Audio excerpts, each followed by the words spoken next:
Hi, I'm Lance Lambert. Thanks for tuning in to the Vintage Vehicle Show. We are in Lake Stevens, Washington at the Aquafest Car Show, and this is a correctly titled show because it is raining today. It is cold and wet, but there are still a lot of people that came out today. About 60 cars showed up. They came out in this rough weather just to hang out, show off their cars, listen to some great music, and have a good time. You are going to get a chance to meet some of these people, see their cars, and as usual, you will hear some great music. So do what I tell you to do every week. Just kick back, relax, and enjoy the show. Anybody that's watched this show for any length of time knows that I love orphan cars. I really like Ramblers and Packards and Studebakers. Well, we have a Marlin here, AMC Marlin, correct? Yes. Not many of these around. I've seen this one around at a lot of shows, and Bob Hull, I've seen you at a lot of shows. Thanks for being on the show. Oh, you're welcome. Thanks, Lance. How is it that you're not driving a Charger or a Camaro or a Mustang, or how'd you end up with a Marlin? Well, I was pretty much born into Ramblers. My dad had one when I was born, and I wound up driving that as my first car, which I still have, and it just sort of grew.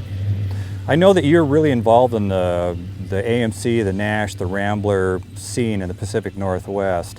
Have you seen any growth in the hobby as far as these types of cars? Are they more in demand, less in demand? Marlin's certainly more in demand than it used to be, although their popularity's never been poor by any means. The Marlin is a unique car in that I'm not sure if it's meant to be a muscle car or a family car or a luxury car. Give us a description of what the Marlin is, what they wanted it to be, and also what's the running gear, what's the power plant on this? AMC really marketed this car to be kind of a family car that had kind of some hints at the sporty side for the family that was looking for something kind of different, a little sporty, but could still get their family into. So it's not really configured as a two-seat sports car or anything like that. This particular version here runs a 4-barrel AMC built 327. It has the optional floor shift automatic in the bucket seats and console. I'm going to consider you an expert on this so you can answer the question. George Romney, that ran AMC, Rambler, whatever it was at that moment, AMC, said that, my understanding is that Marshall Teague wanted this car to be a whole lot skinnier than it was, the top about 2 inches lower and a lot sportier car, and George Romney said, we need to sell these to the family. So Dick Teague was the designer, and in '64 they debuted and put around the auto shows a car they called the Tarpon, which was based on the Rambler American. And yeah, you're correct. He wanted about a 2-inch lower roofline, which he had in the Tarpon. So the brass at AMC came down into the design studios, and he was a fairly tall guy, about 6 foot or 6'2", and so he sat in the back seat and went, So Dick Teague really didn't want this car. He wanted the Tarpon for the lower roof line, shorter car, a little narrower, and he didn't get it. And the other thing that the top brass said was, we only have 6 cylinders in the Rambler American. We want a V8. So it's my understanding that some people over at the factory went, we can do that. So they rolled the car across the street with a V8 in the Rambler American and said it can be done, but by then the decision was made the Marlin would be. Performance-wise, it scoots along okay? They scoot along okay.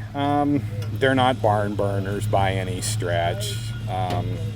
They'll get 15, 17 on the highway and respectable performance.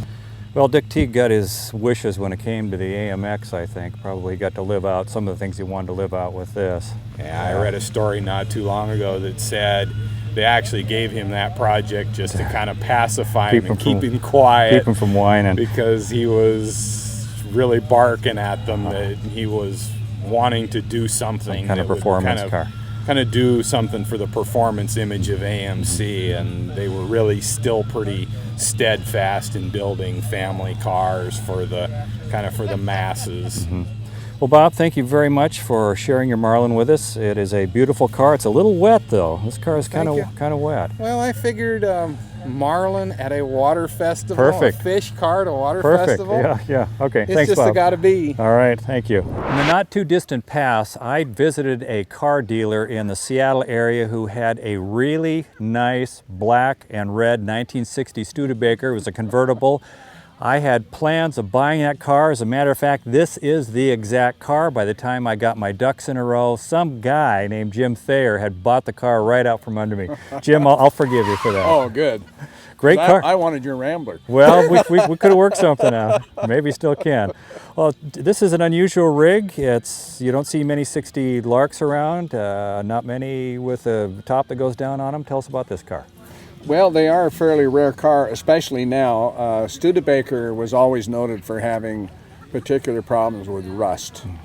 This car came out of Oregon, as near as I understand, and it has zero rust in it. It had been apparently out in the dry country, or somebody garaged it from new.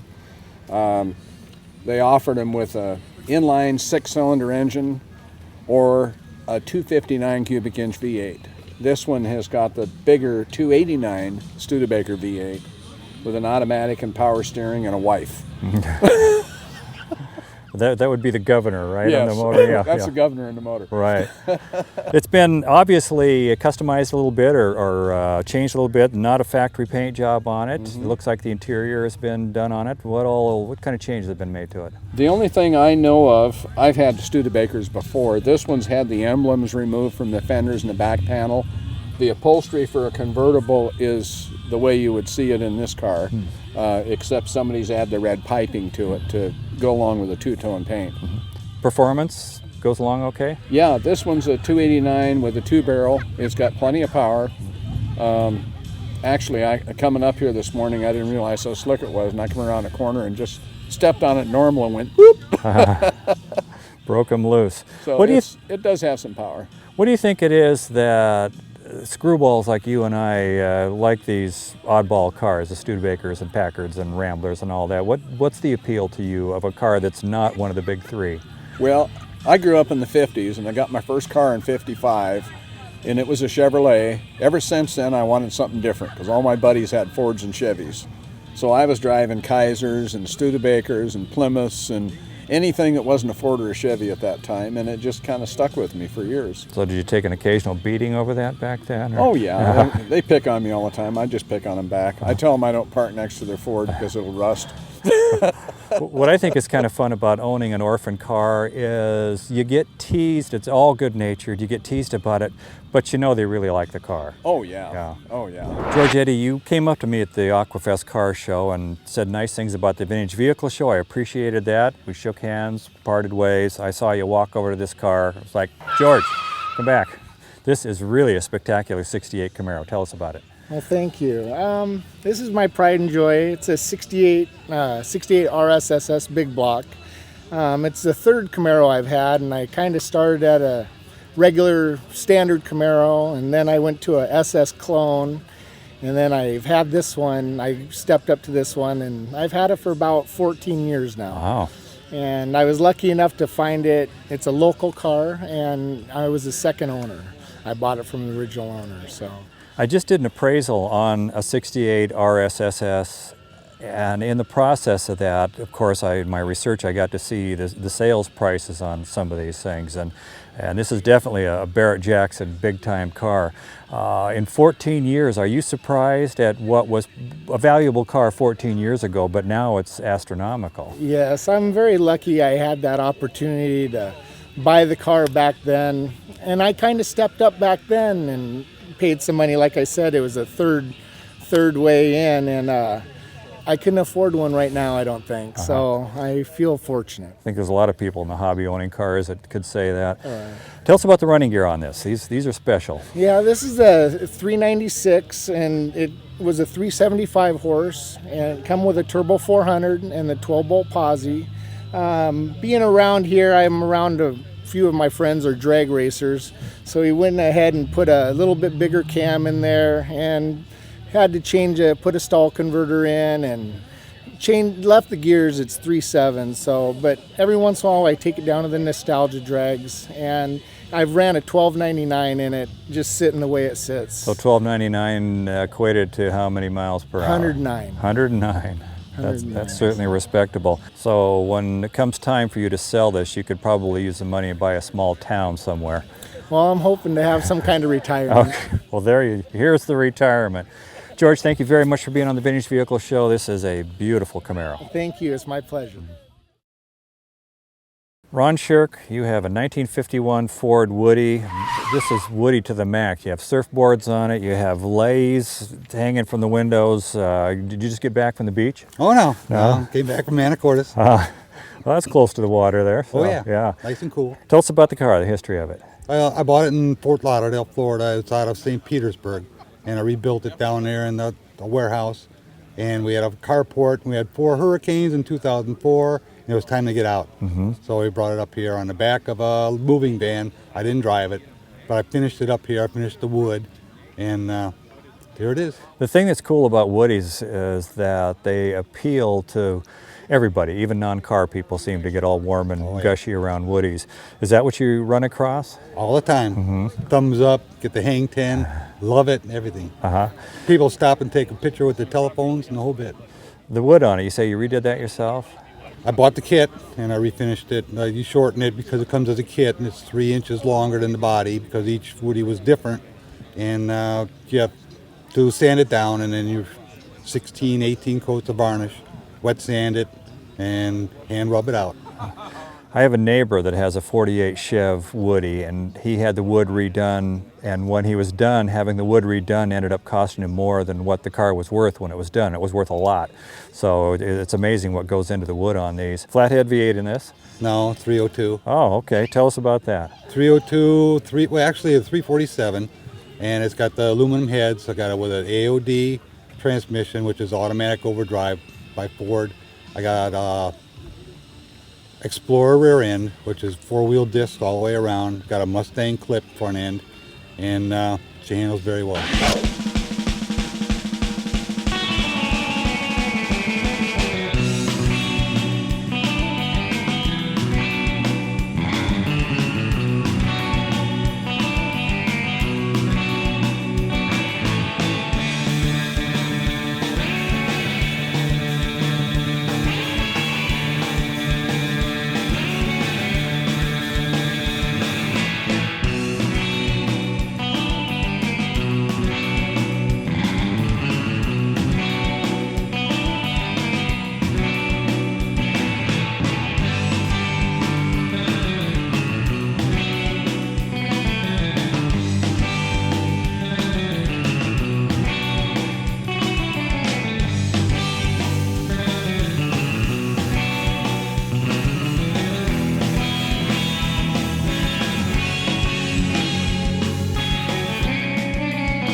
Harry Abbott, I love pickup trucks. I love this style of Ford pickup truck. Your 55 F100 is really cool. Tell us about it.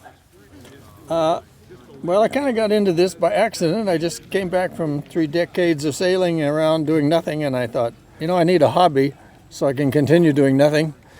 And a friend in the F100 club said, join our club and buy a truck. Well, this one was a wreck from the farm, and I just tore it down to nothing and built it back up. And I wanted some. I'd had another one actually first, and it was a 428, got 12 miles a gallon no matter what you did. And I drove to Tennessee in that one. The F100 guys had organized a tour. We had 50 trucks, went cross country. Ford brought along 2 FR100s. Each one they had spent 900 grand on. And those trucks had 400 horsepower. They were getting 25 miles a gallon. I said, they're doing something right and I'm doing something wrong. So I built this one.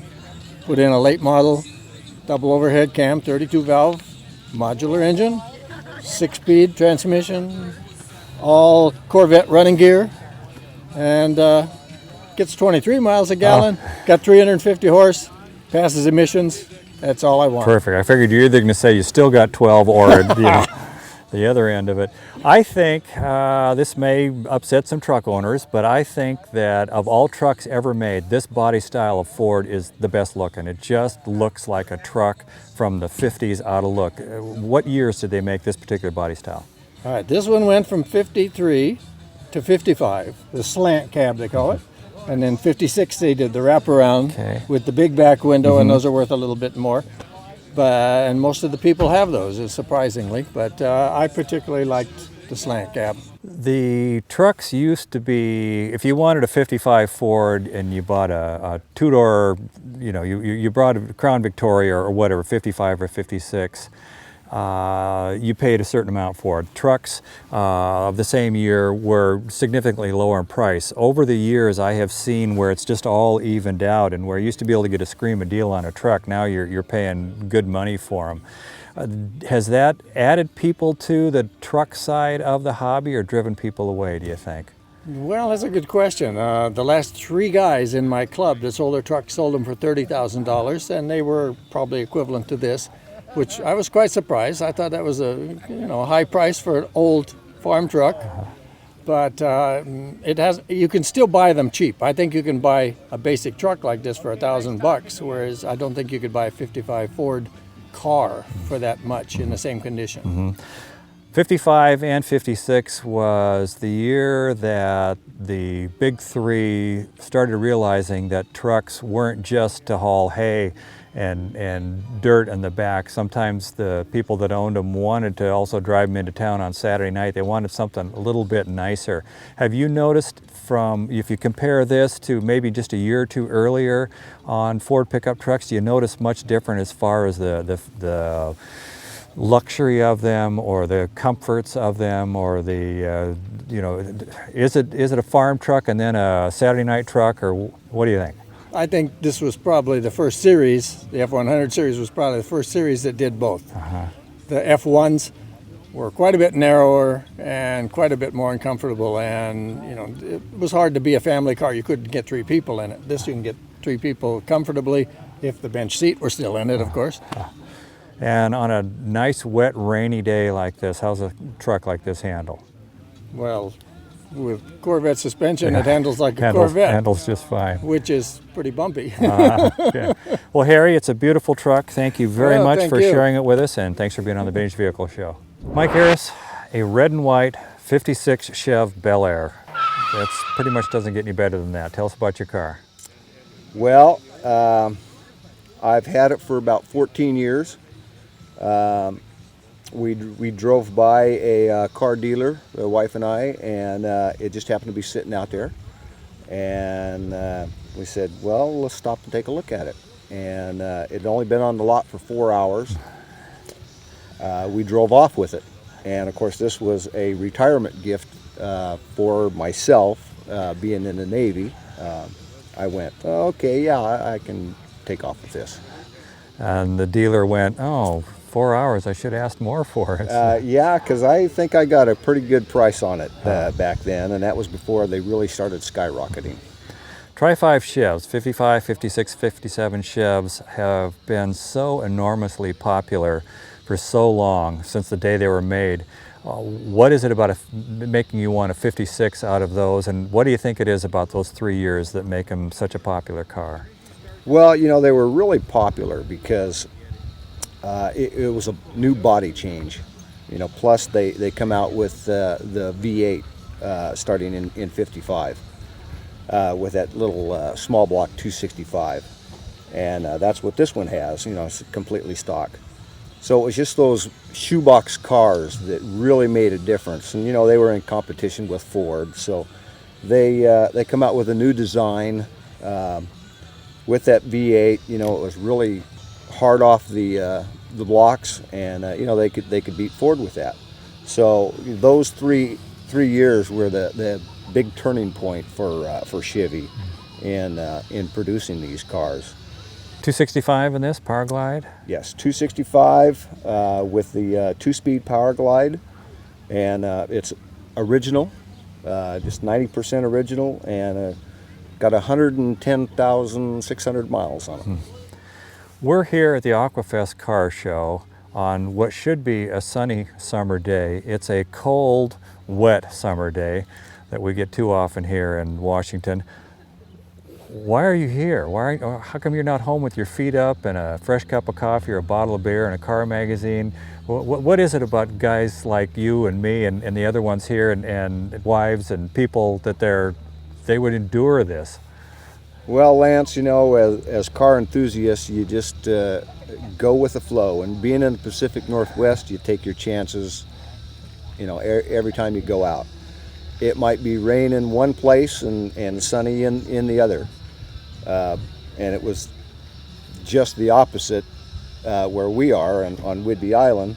It was not sunny, but it wasn't raining there, and we get over here and it's raining. But there's those people that don't take their cars out in the rain, and you know, there's those that do. And you know, when you're washing them, that's water coming out of the garden hose, as far as I know, so they're still going to get wet at times. Well, you know, this is the only time it really sees the water is when it's raining, and then you just take and wipe it down, and you get through with the show, and you get home and wipe off all the grime and clean it up again. Get ready for the next one. Back for the next weekend.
I'm cold, I'm miserable,